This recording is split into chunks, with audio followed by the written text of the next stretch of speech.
Hello दोस्तों, स्वागत है आप सभी का नए वीडियो में।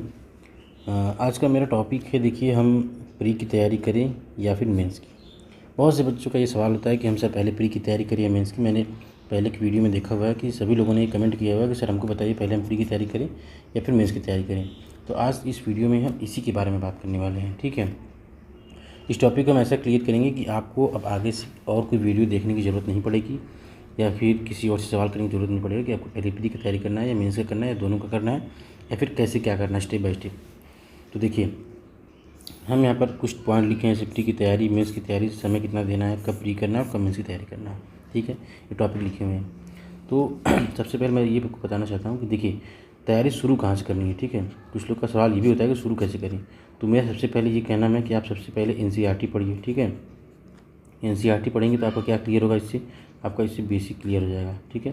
बेसिक का मतलब ये होता है, देखिए बार बार जब हम लोग कहते हैं कि बेसिक क्लियर हो जाएगा, बेसिक क्लियर हो जाएगा, इसका एक ही मतलब होता है बेसिक क्लियर होने का कि देखिए जब हम कोई भी साइड बुक पढ़ते हैं यानी एडवांस बुक पढ़ते हैं, जैसे कि लक्ष्मीकांत हो गया, ठीक है, या कोई भी साइड बुक हम पढ़ते हैं हिस्ट्री ज्योग्राफी हिस्ट्री ज्योग्राफी या किसी भी चीज़ की, तो वहाँ पर हम अगर बेसिक नहीं पढ़े होंगे तो अगर हम डायरेक्ट एडवांस बुक पे जाएंगे तो हमको वहाँ पर लैंग्वेज जो होगी उसकी समझ में नहीं आएगी, ठीक है। जो उसका लैंग्वेज भाषा होगा हमको समझ ही नहीं आएगा कि जो भाषा लिखा हुआ है, जो वर्ड लिखा हुआ है, इसका एलिबोरेट करेंगे उसका मतलब क्या होगा। वो चीज़ आपको कहाँ मिलेगा, वो चीज़ आपको मिलेगा NCERT में। इसीलिए आपने बार बार सुना होगा बहुत से टॉपर को कि NCERT पढ़नी चाहिए, NCERT पढ़नी चाहिए। तो NCERT देखिए, NCERT बुक्स हैं, ये लिखी किसके लिए गई हैं, ये बच्चों के लिए लिखी गई हैं, 6 से लेकर 12 के जो बच्चे होते हैं उनके लिए। तो चूँकि बच्चों के लिए लिखी गई है तो एकदम आसान भाषा में लिखी गई है, ठीक है, एकदम ईजी लैंग्वेज में लिखी गई है ताकि उसको जो 6 से 12 तक के बच्चे हैं इसको समझ पाएँ।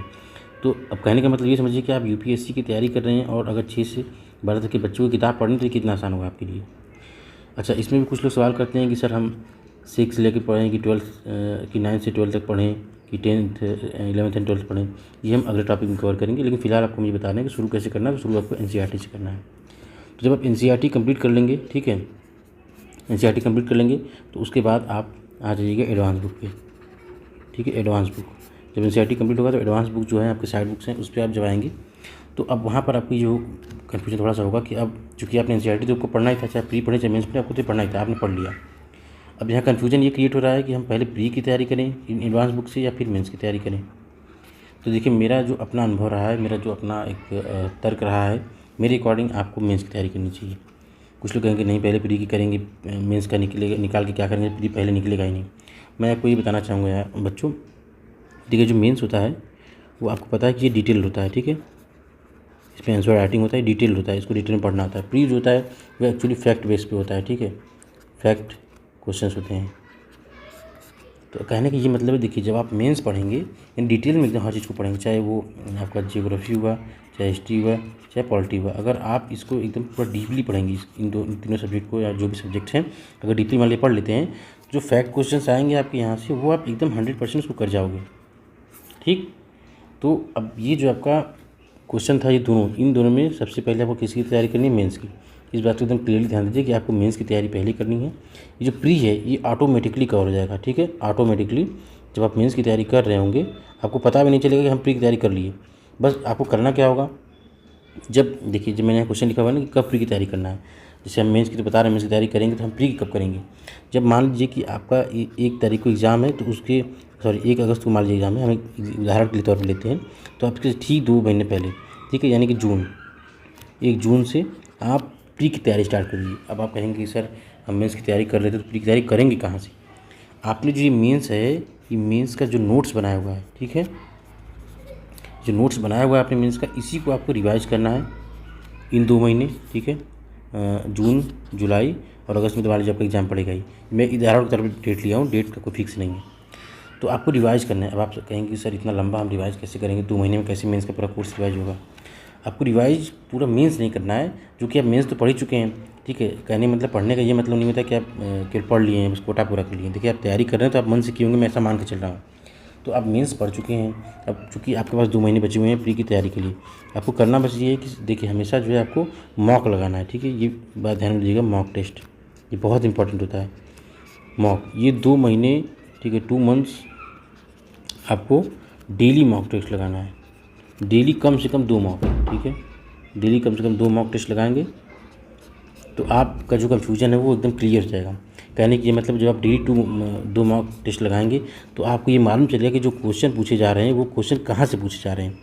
एकदम 100% आपको क्लियर हो जाएगा। क्वेश्चन हमारे मान लीजिए आपके क्वेश्चन पूछे जा रहे हैं, तो आप चूँकि आप मेंस की तैयारी किए हुए हैं, ठीक है, मेंस की तैयारी किए हुए हैं और आप प्री का मॉक लगा रहे हैं, तो जो फैक्चुअल क्वेश्चंस होंगे वो आपके इसी में से आएंगे, मेंस में से ही आएंगे, ठीक है। मान लीजिए फिर भी कुछ ऐसे क्वेश्चन ऐसे होते हैं जो आपको नहीं आ रहे हैं प्री के, तो आप मेंस के उस टॉपिक को खोजिए, ठीक है, जिस टॉपिक से वो क्वेश्चन पूछा गया उस टॉपिक को खोजिए और उसके डिटेल में अच्छे से पढ़िए और देखिए कि आप क्या वो नोट्स में लिखे हैं कि नहीं लिखे। अगर नहीं लिखे हैं तो आपसे गलती कहाँ हुई, क्योंकि अगर मेंस का नोट्स बनाया है तो ऐसा हो ही नहीं सकता कि कोई चीज़ छूटी। अगर छूट रही है तो वहाँ पर आपकी गलती है। तो कहने का ये मतलब है जैसे आप मेंस की तैयारी करते हैं आपकी प्री की तैयारी ऑटोमेटिकली हो जाती है। तो अब मैंने बताया कि जब जैसे हम मॉक लगाएंगे आपको अनुभव हो जाएगा। तो जब आप 2 महीने लगातार मॉक लगाएंगे यानी कि 30 + 30 ये हो गया 60 और 60 × 2 यानी आप 120 मॉक जब लगा चुके होंगे तब अब मैं डेफिनेटली 100% गारंटी के साथ कह रहा हूँ कि आप प्री को क्लियर कर जाएंगे, ठीक है। अब मैंने लिखा वहाँ पर समय कितना देना है, ठीक है, यानी मेंस को कितना समय देना है और प्री को कितना समय देना है। प्री का मैंने आपको बता दिया। प्री को आपको देखिए केवल प्री के लिए 2 महीने रिजर्व रखिए, ठीक है, 2 मंथ्स।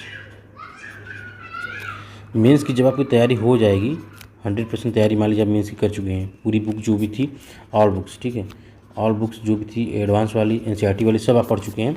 उसके बाद आप जब फॉर्म भरते हैं प्री के एग्ज़ाम जाते हैं तो उसके लिए पूरा टोटल जो है प्री के लिए 2 मंथ्स यानी इसी के अकॉर्डिंग आपको पढ़ना है। इसी अकॉर्डिंग मैंने बताया ना आपको कि मॉक लगाना है, फिर जो नहीं आ रहा उसको मेंस के टॉपिक से पढ़ना है, रिवाइज करना है, ऐसे ही आपको 2 महीने तक करना है। अब चूँकि अब मान लीजिए आपका प्री क्लियर हो जाता है, ठीक है, अब मेंस बचता है तो मेंस के लिए कितना समय दें।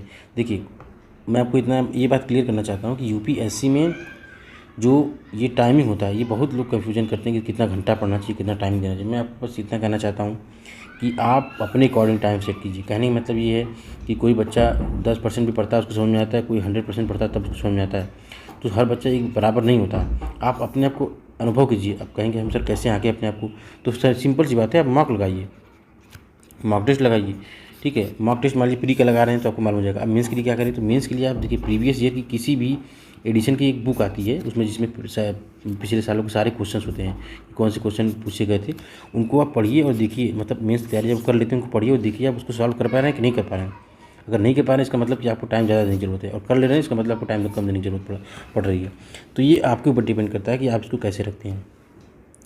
तो अब देखिए हमने बता दिया है कि प्री की तैयारी कैसे करनी है, मेंस की तैयारी करनी है, समय कितना देना है, अब कब प्री करना है कब मेंस करना है, मैंने आपको ये भी बता दिया।